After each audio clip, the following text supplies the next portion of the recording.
सिद्धि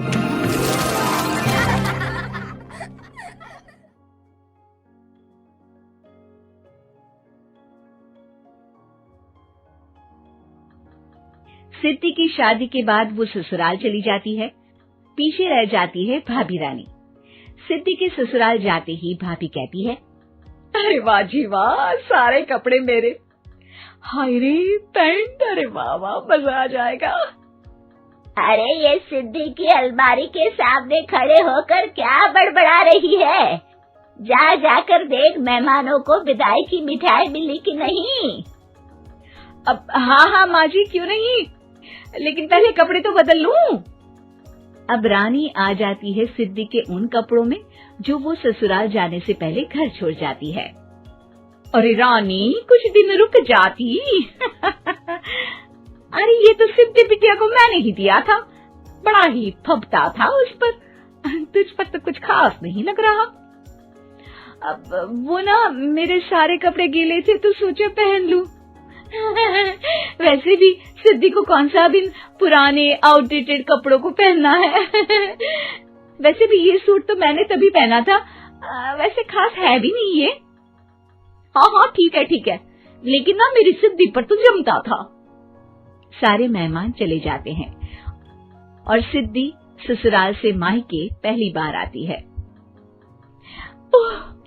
अपना घर, अपना कमरा, अपनी अलमारी। ये बोलकर जैसे ही सिद्धि अलमारी खोलती है तो सामने उसके कपड़ों की जगह कुछ और ही रखा होता है। ओ माँ, जरा कमरे में तो आना। सास और रानी वहां पहुंच जाते हैं। रानी ने पहनी होती है सिद्धि की जींस और टी शर्ट। अरे भाभी, ये क्या? ये तो मेरी बड़ी ही महंगी टी शर्ट है, इसे आपने घर में क्यों पहनी है?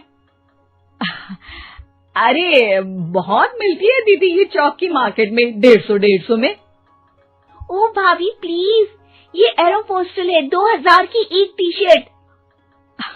ओह 2000 में तो दीदी 4 साड़ी आ जाए। अब क्या बोलूं भाभी, ये मेरी अलमारी में छोटू के कपड़े, तो मेरे कपड़े कहाँ हैं? मेरी अलमारी में। अब दीदी आपको कौन से पुराने कपड़े पहनने थे? माना भाभी, लेकिन मैं जब घर आती तो यही सब पहनती ना। अरे तुम तो बड़ी कंजूस हो दीदी। खैर वक्त आता है जब सिद्धि ससुराल के लिए रवाना हो रही होती है। अरे रानी, अंदर से सिद्धि का गिफ्ट ले आ, लड़की पहली बार ससुराल से मायके आई है।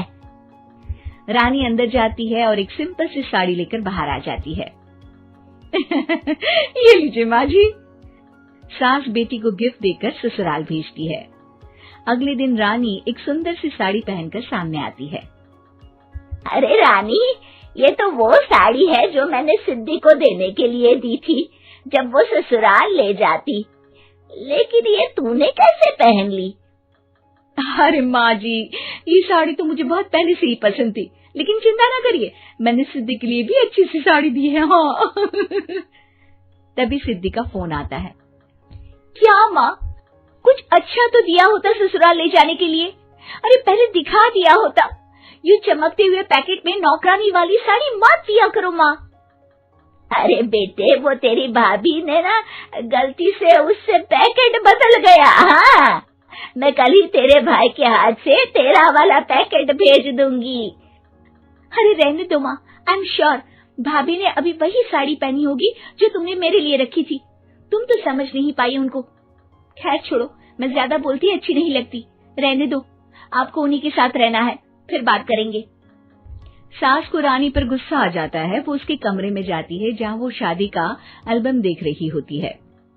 रानी, मार्केट जाकर एक ऐसी ही साड़ी लेकर आ, कल प्रतीक जाकर सिद्धि के घर दे आएगा। अरे क्यों माँ जी, कितनी साड़ी देनी है दीदी को? यहाँ कोई सेल लगी है क्या? अरे चुप कर, मेरे बेटी के हिस्से की साड़ी खुद पहन ली, अब ज्यादा ज्ञान बांट रही है। एक दिन सिद्धि का फोन आता है।